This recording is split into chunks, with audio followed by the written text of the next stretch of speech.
Olá a todos, bom dia, boa tarde, boa noite, conforme a hora que me possam assistir. Então estamos aqui para mais a continuação, não é, da desconstrução desse cristianismo, ou melhor, desse falso cristianismo, que enfim, de Cristo tem pouquíssimo, mas, no entanto, apesar destas e de tantas outras contradições, omissões e ficções históricas, apesar dos negros e repetidos crimes, genocídios praticados pelas igrejas chamadas ou ditas de cristãs, apesar do simplismo, da fragilidade ou da incoerência de muitas das construções teológicas, para não dizer de quase todas, o facto é que o ideal do Cristo nos arrebata e inspira ainda hoje, como arrebatou e inspirou ao longo de séculos e séculos e milénios, homens e mulheres extraordinários, extraordinários, pelo seu misticismo, sim, pela sua generosidade, pelo seu talento ou gênio artístico, pela sua inteligência, até pela sua ciência. O facto é que no cristianismo encontramos tantos dos arquétipos que convêm à maioria dos ocidentais e que moldaram alguns dos melhores aspectos da sua civilização e da sua cultura, apesar de tudo, né? Porque foi, como eu vos sempre vos mostro, né? Usurpado, né? Usurpado, para não dizer roubado a outros, enfim, e que se intitularam deles. Né? Mas enfim, tudo tem o seu propósito, né? Tudo tem o seu lado positivo. Ora, aí está um deles. Né? Portanto, todos estes arquétipos que moldaram a civilização e a cultura, o fato é que nesta religião, chamada de religião, encontramos os signos, ainda que envoltos em simbolismo, da mesma sabedoria universal, da mesma ciência espiritual que subjaz a todas as outras grandes religiões, também ditas, chamadas, né? A verdade está sempre em tudo, como na mentira, aqui, ou como a mentira. Portanto, há sempre um pouquinho. Portanto, nada é totalmente impuro ou nada é totalmente puro. Então, perante este paradoxo, como é então possível esta aparente contradição? O que faz de Cristo uma verdade muito maior do que a questionável factualidade histórica e o que permite resistir a tantos e nefastos erros humanos, impregnando muito da civilização ocidental, vamos dizer quase toda, não é? E fazendo ressoar no nosso íntimo uma vibração irresistível de amor e de verdade? É o que tentarei responder, não é? Nesta e noutras exposições. Não é? Antes, porém, é necessário fazermos uma digressão, não é? Uma excursão pela história, não é? A exploração da história. Existem realmente imensos e tremendos equívocos a desvanecer, bem como factos extremamente relevantes a aclarar. A este propósito, vamos desfiar, vou desfiar um conjunto de considerações que reputo como sobremaneira importante mesmo quando para alguns se possam afigurar como bastante perturbadoras. A relação de Jesus com os ebionitas, esta comunidade pertencendo também grande parte dos seus seguidores e dos seus parentes. Quem eram os primeiros cristãos? Aqui é que surge tudo, né? Porque toda a gente vai até aos pais da igreja. E chegando aos pais, é um tremendo ocultismo. Então, quem foram esses primeiros cristãos? Deixem lá o fascículo do livrinho de Atos dos Apóstolos e todas essas banalidades, né? Todas essas historinhas. Deixem agora por um pouquinho. Não há dúvida, né, que o autor das homilias clementinas era um representante do gnosticismo ebionita, que foi a forma mais pura da cristandade primitiva. Não a forma mais pura da pureza, mas a forma mais pura da cristandade primitiva. Atenção. Então, será que eles foram hereges? Será? Parece estranho e indefensável quando em 160 o bispo Melito de Sardes foi até Jerusalém para tentar entrar em contacto com a igreja primitiva. A igreja cristã, dita cristã por eles, de Jerusalém. E então o que é que ele encontrou? Ficou consternado por não encontrar, como esperava, claro, os descendentes dos apóstolos a defenderem o cristianismo literalista. Ou seja, destituído do seu significado mais profundo, interior, interno, esotérico.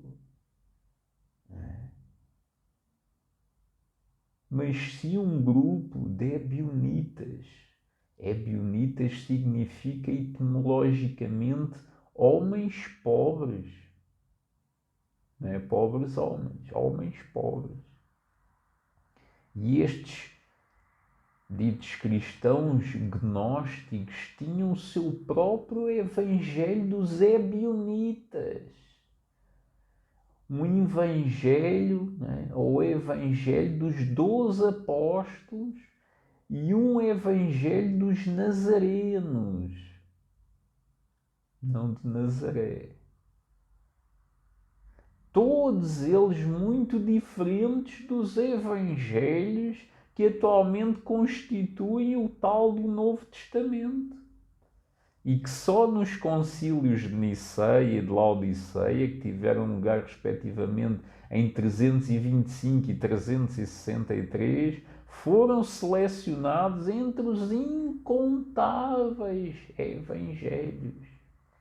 Portanto, este bispo Melito de Sardes, foi lá até Jerusalém a pensar que ia encontrar lá, né, o Jesus que morreu pela humanidade e santas ceias e por aí iríamos. Mas não. Um cristianismo interior, esotérico, que depois iria para o exterior com uma expansão do interior. E então aí sim, fraterno, compassivo, caridoso, mas sim pelo que sai do interior e não só para se mostrar aos homens, não é? E ter como ocupações como caridades e coisas assim. Então era algo interior, interno, e não orações públicas, cânticos, não é que não tivesse, não é? Mas pessoal resguardado, sereno, tranquilo, na sua, sem incomodar outros, auxiliar quem realmente precisava, mas aqueles que realmente não é só precisar, todos precisam, não é? É precisar, mas dentro do mesmo espírito, não é para dar aos porcos, mas sim àqueles que colaboram e que todos têm o mesmo coração. Então, o propagandista, literalista Eusébio, uma das figuras mais tenebrosas da história da humanidade, explica o facto de se ter verificado que a Igreja de Jerusalém era composta por gnósticos, afirmando que eles obviamente tinham todos abjurado e se tornado heréticos, mas não explica o porquê ou como isto poderia ter acontecido. Na realidade, os indícios sugerem que os cristãos de Jerusalém tinham sido sempre gnósticos, porque no primeiro século a comunidade cristã era inteiramente composta por diferentes tipos de gnosticismo. Teremos nos referir frequentemente a Eusébio, visto que a história oficial do dito cristianismo dos primeiros séculos está numa grande medida ainda hoje baseada no seu livro História Eclesiástica. Nem vou comentar. Cuja credibilidade deve ser questionada muito seriamente, para usarmos uma expressão suave. Enfim, retomando as origens, e quem eram então estes ebionitas? Eram os discípulos e seguidores dos nazarenos primitivos, desses terapeutas, os gnósticos cabalísticos. Os ebionitas eram uma derivação dos nazarenos. A expressão significa etimologicamente homens pobres. Que no capítulo 27 do livro 3 da sua História Eclesiástica, Eusébio faz um trocadilho dizendo que eram pobres em mentalidade por não defenderem os pressupostos da sua igreja. Permaneciam fiéis à lei mosaica e reverenciavam Jesus como profeta, como homem inspirado, mas não como o Deus. Não ingeriam carne e a origem dos ebionitas parece remontar ao profeta Samuel, deles tendo saído vários outros afamados profetas, como Elias, Isaías, Natã, Oseias, Abacuque, Amós, enfim. Tudo isto também tem muito que se lhe diga, não é? Porque todos estes homens eram honestos, autênticos, genuínos na sua verdade, enganados ou não, isso é outra história. O filósofo grego Teofrasto, sucessor de Aristóteles, alude às palestras que manteve com os chefes ebionitas a quando da sua visita à Palestina no seu livro Os Caracteres. Não obstante a sua observância da lei, predicavam que a religião não consiste somente em cumprir as prescrições e os sacrifícios, mas, igualmente, ou principalmente, em amar e obedecer ao divino. Ao divino. É que o problema todo, né? Os judeus são estúpidos, ignorantes? Não são. mas tem um peso incomensurável às costas, carrega uma âncora e bem pesada. Então sabem os castigos, sabem as afrontas, conhecem bem esse tipo. E então, nem lembram-se aqui, talvez em Portugal, dos cristãos novos, tinham que fingir. E para o outro, não sonda os corações. Pensa que sonda, mas não sonda. Está só a superfície. Então, principalmente, amar e obedecer ao divino, em ter misericórdia dos mais fracos e infelizes, em ter sentimentos fraternos com os estrangeiros.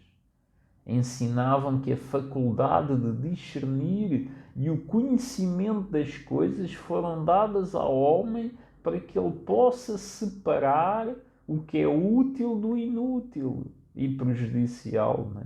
Para que saiba o que lhe é necessário e o que deve ambicionar, suspirar a, né?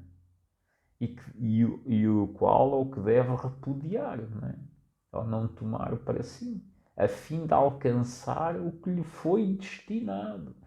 Isto é, chegar a ser perfeito e feliz, o que está plenamente em conformidade com os princípios da sabedoria oculta. Proclamavam que a vida do homem é uma longa agonia. Somente as suas aflições permanecem, enquanto os seus prazeres são efêmeros e quase sempre de consequências nefastas. Sustentavam que a vida não é mais que um sofrimento perpétuo. Sofrimento no nascimento, o sofrimento dos dias maus, o sofrimento do fracasso e da irrealização dos nossos desejos e ilusões, o sofrimento na velhice pela amarga decepção da vida e o sofrimento final da morte. Em tudo isto se pode notar a similitude com as afirmações budistas. Defendiam ainda que não há mais do que um único meio de suavizar a miséria de viver, que é a prática da virtude, a posse de uma consciência sem mancha e um coração puro. Os ebionitas tinham também os seus signos de reconhecimento e as suas reuniões e trabalhos iniciavam-se em algumas sociedades secretas, né? Como algumas sociedades secretas. A pergunta, sois ebionita? Deveria-se responder, 3 principiaram, 5 me completaram e 7 tornam-me perfeito. O que é bem curioso, uma vez mais do ponto de vista ocultista, cabalístico. Usavam um talite, no qual estava bordado um quadrado entrelaçado com um triângulo no seu centro, se inscrevendo 4 letras. E aqui, lindo. Yud, Nun, Reis, Yud, que no alfabeto latino se traduzem por I, mais tarde J, N, R, I, mais tarde J, o tal Jesus, o Nazareno, rei dos judeus. Né? Enfim, pode ter muito a ver com nada a ver. Né? Porque neste cristianismo que tudo usurpou, nada. Bem, seguindo, cujo significado representava os nomes dos 4 elementos: ar, fogo, água e terra. A entrada das reuniões, depois de cada ebionita repetir os números sagrados 3, 5 e 7, o mestre respondia com estas palavras: Filho, Bendito do nome sagrado, o sublime número 9, simbolizado em Emet, verdade, é o último ideal do esforço humano, o símbolo da verdade divina. Tu podes entrar e iluminar-te com as luzes celestes que iluminam esta assembleia de sábios. Enfim, só um pequeno resumo aqui do que eram estes ebionitas, portanto, uma descendência dita, claro, toda a gente sempre se quer, né, tomar para si um pouquinho das glórias, não é? Portanto, certamente uma bem longa descendência, com influências, lá está, dos budistas, que mais tarde ali no Egito se chamaram de terapeutas, com toda aquela sabedoria oriental e juntando com esta sabedoria judaica, né, que também caldeia, enfim, muitos dos seus eminentes aprenderam lá na dita Babilónia, enfim, muita da sabedoria universal tinham estes homens. Né? Portanto, correlacionando os factos e afirmações que temos vindo a referir, é possível extrair importantes conclusões, nomeadamente as seguintes. O título de Nazareno, originalmente Nazária, associado a Jesus e ou aos seus seguidores, não se referia a Nazaré, onde seguramente não nasceu e que talvez nem existisse na época. Claro que não existia, né? Foi fundada pela mãe de Constantino. Sendo de qualquer forma, nada justifica uma referência tão expressiva e repetida, mas sim a um grupo gnóstico judaico. Lembremos que, segundo se relata nos tais Atos dos Apóstolos, 11:26, foi só em Antioquia que os discípulos pela primeira vez foram chamados cristãos. Até então eram conhecidos apenas por nazarenos.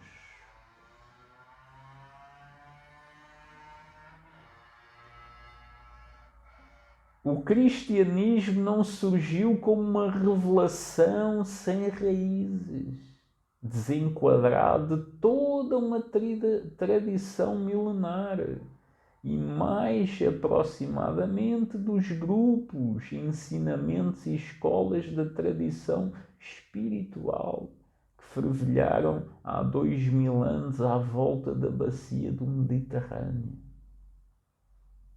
Entre esses núcleos contavam-se os habitualmente inseridos na designação genérica de essénios, mas que além deles mesmos incluíam os terapeutas do Egito, que tinham uma forte influência budista, como mencionei há pouco, né? Os quais foram no Ocidente as comunidades religiosas que acolheram o Buda Dharma e dele impregnaram o pensamento ocidental, né? Os terapeutas do Egito e os essénios na Palestina. Os nazarenos, ou seja, lá está, englobava os terapeutas, os nazarenos, os ebionitas e várias outras derivações de diversos grupos gnósticos, ou seja, por toda a bacia do Mediterrâneo era um fervilhar de tudo. Este Cristo, né, vem lá até da Caldeia, o Buda, no Egito, na Judeia,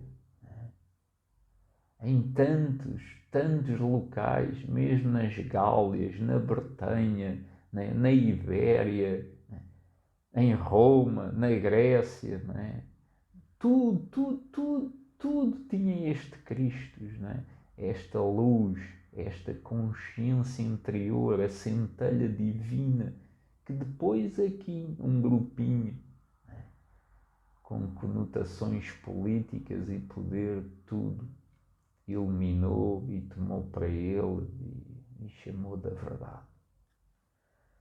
Então, todas estas expressões da sabedoria universal, né, beberam também do pitagorismo, do platonismo, que eram os mais definidamente helénicos ou helenizantes, em todos os casos, respeitando sempre essa sabedoria antiga, a grande tradição universal, não é? Sobre as estreitas relações entre os conceitos cabalísticos e gnósticos, né, que dominaram naquele local, né?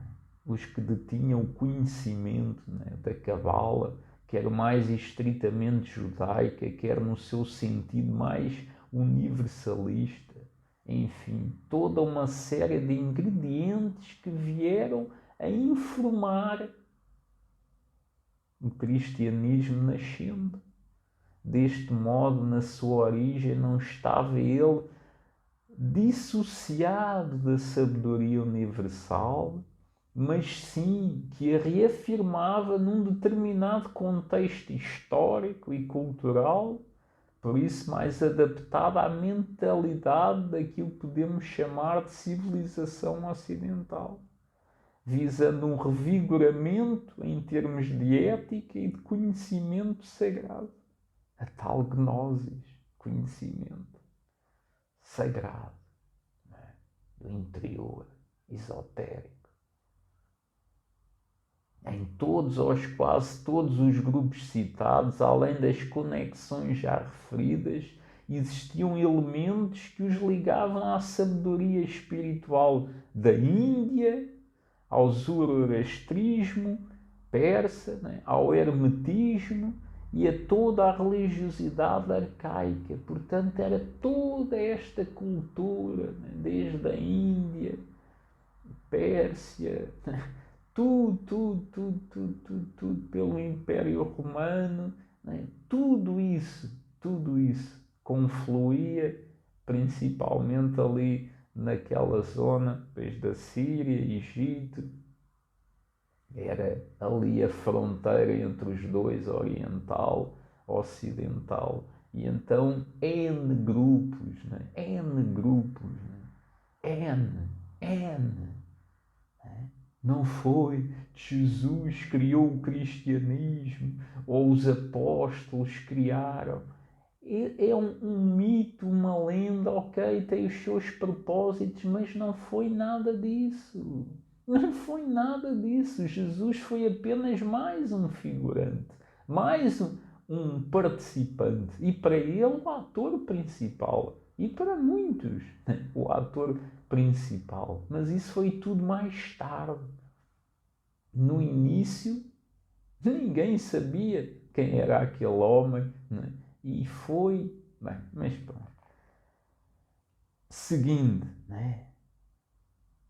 A necessidade incontornável do cabalismo cristão como substrato ou pano de fundo para uns grupos, para compreender o verdadeiro cristianismo, assim clarificando a sua gênese e descodificando o seu simbolismo. Lá está a árvore da vida, as sefirotes, tudo isso que é utilizado, né?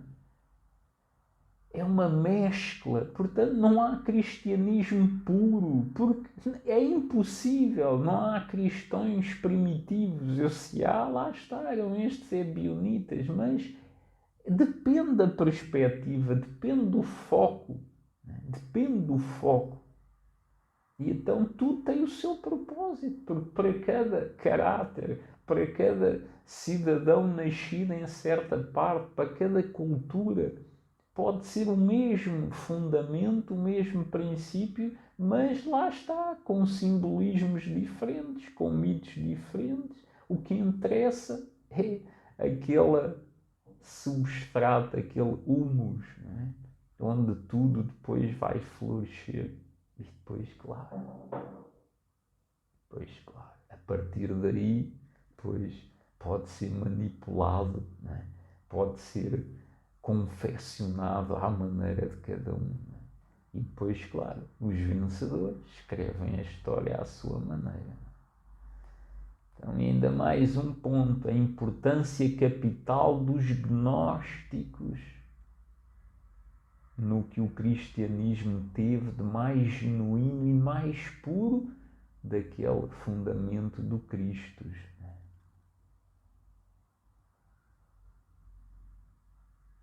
O facto de que se considera normalmente como herético, sentem bem isto, que é o principal de toda esta exposição. O facto de que o que se considera normalmente como herético representa afinal a matriz original, a gênese do cristianismo. E pelo contrário, o que é tido como ortodoxo e legítimo é o que constitui a sua deturpação. Então, esta deturpação da história feita pelos vencedores, não é? Perguntar-se-á porquê é que ainda nos nossos dias os gnósticos são vistos como uma heresia terrível, surgida em certa fase do desenvolvimento do cristianismo, ao qual indiciosamente, né, teria procurado desvirtuar. Era tudo, falaremos mais tarde nisso, mas tudo, né? Eram bruxos, eram, sei lá, loucos sexuais, eram demoníacos, eram tudo pior. Dito, né, pelos ortodoxos. Como é óbvio, os antigos gnósticos a que aqui nos reportamos devem ser claramente distinguidos dos autodenominados grupos gnósticos hoje existentes. A regra geral de postura, no mínimo, francamente duvidosa. Portanto, depois de tudo isto ter sido destruído a ferro e fogo, usurpado o que para eles convinha e desvirtuado tudo o resto, quase que desapareceram da história. E depois surgem estes palhaços, não é? Ou esta palhaçada deste gnosticismo que é só para rir. Claro, como tudo, sempre tem as suas verdades, tudo tem as suas origens, né, numa suposta verdade, mas, enfim, é a mesma história, só coisas exteriores, só com ambições para coisas exteriores e, enfim, tudo o que é realmente importante é desperdiçado, oposto para algo mais secundário. Então, porquê que para o comum das pessoas a cabala significa uma conjura odiosa? A resposta, por mais terrível que seja, na verdade é esta. Porque eles foram injustamente, estes gnósticos, cabalistas, ou estes cabalistas gnósticos, ou gnósticos e os cabalistas,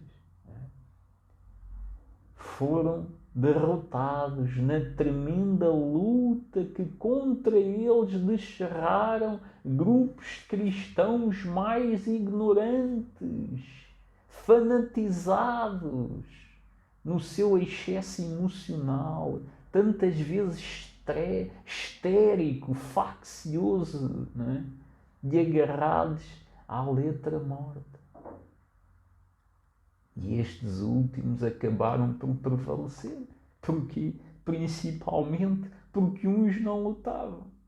Como é que eu vou lutar se eu acredito na não violência?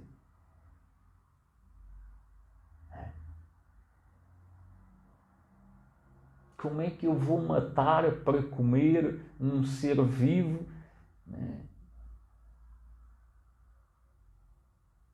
Então é simples, é fácil. É fácil vencer quem não luta. Não é? Claro que já houve, né? E isto foi ao longo de séculos. E tiveram que recorrer mesmo à força poderosa do Império da época, né? Mesmo assim ainda chegou até hoje. Como o exemplo mais recente lá na Índia, né? Com Gandhi, venceram pela não violência. Mas, enfim, outros tempos, né? Outros tempos. Já havia jornais, já havia fotografias, imagens, né? Era outra coisa. Começava-se a ver. Agora, na altura, podia-se fazer o que queria porque não havia relatos e os que haviam, ou deturpados, ou mesmo que fossem verdadeiros, até tinham medo de contar. Então, nunca pensaram em coisas que escreveram, né? Como aquele Tertuliano lá, aquele livro horroroso, né? Nunca pensaram que outros tempos iam surgir, né? E tiveram a lata de escrever, né? Aquele Agostinho, Irineu, e, enfim. Sigamos, né? Estes últimos acabaram por prevalecer, uma vez coligados com o poder temporal, né? Política, religião, quando o cruel, sanguinário e inescrupuloso imperador Constantino, este, né, junto a Teodósio, né, mas chegaremos. Constantino foi um imperador cruel e sanguinário, né, que mandou matar o próprio filho e que assassinou grande parte da sua família, né? Pelo menos em um caso pelas próprias mãos. O seu favorecimento à Igreja, né, foi manifestadamente motivo ou movido por desígnios políticos. De resto, só se batizou quase à hora da morte, ironicamente por um herege, seguidor diário. E a sua conversão só se deu 11 anos depois da famigerada e pretensa visão que teria tido antecedendo uma batalha de uma cruz com a legenda In hoc signo vinces, né? Sobre este sinal vencerás. Não obstante o facto de ter efetivamente saído vencedor dessa batalha militar, claro. Então, este Constantino impôs que o cristianismo fosse a religião oficial do Império. Destroçaram todo o assim chamado paganismo, no que devemos incluir não apenas as superstições, que claro, existiam, existem, existirão naquele tempo como continuam a existir hoje, ainda que sob outras formas e nomes, mas também a ciência integral, elevação ética, além de exemplar tolerância. E as suas manifestações religiosas, artísticas, filosóficas, científicas e culturais. E além disso perseguiram e dizimaram outros cristãos mais puros, mais sábios e de pendor mais universalista, né? Universalista. Ou seja, tudo o que era tolerante, né? Sem preconceitos, coerente, compreensivo, consciente, de mente aberta, né? Gostam mais de ouvir do que falar, né? Toda aquela gente preferia viver, respeitar a liberdade. Posso não concordar contigo, mas vou defender sempre a tua liberdade de expressão. Como vem hoje, né? nomeadamente esses evangélicos protestantes, não é? Quem não está connosco está contra nós.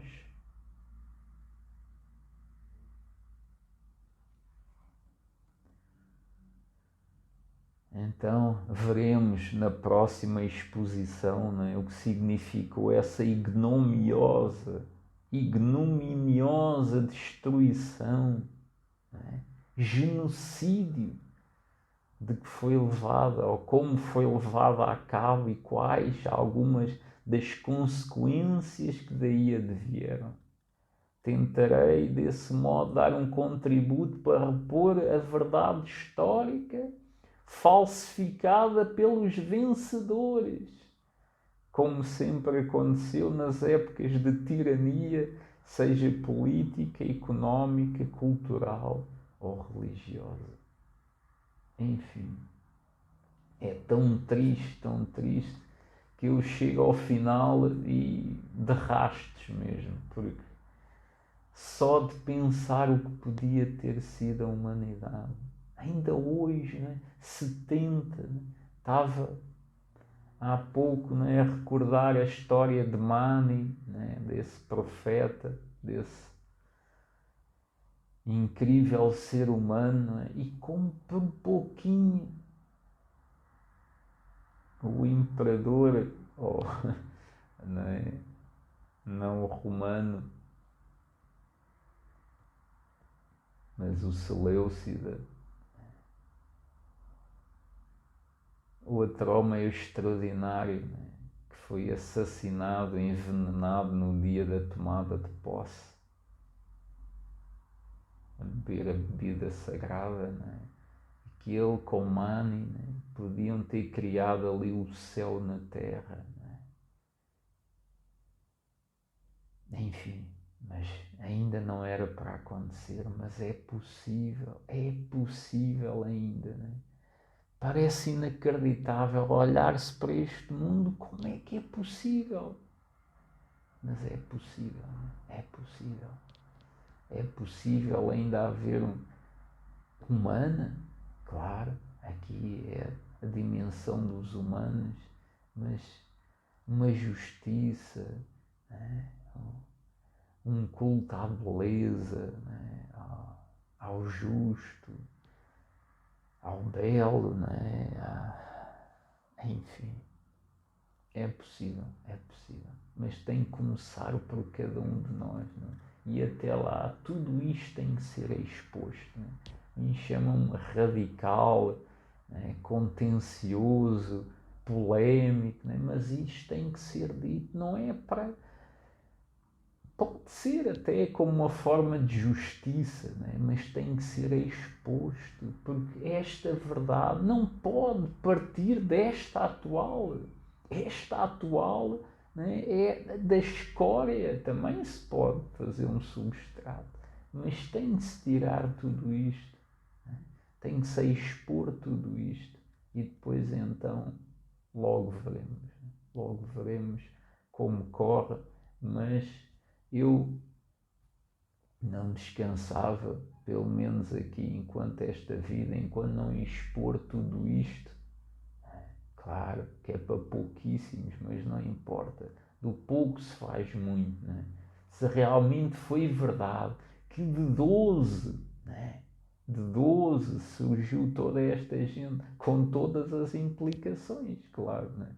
Porque quando morre a pessoa que começou, pronto, as coisas mudam todas, vão logo para outros lados. Já não é outros que pensam, outros que agem. Mas enfim, fiquei hoje por aqui, até à próxima.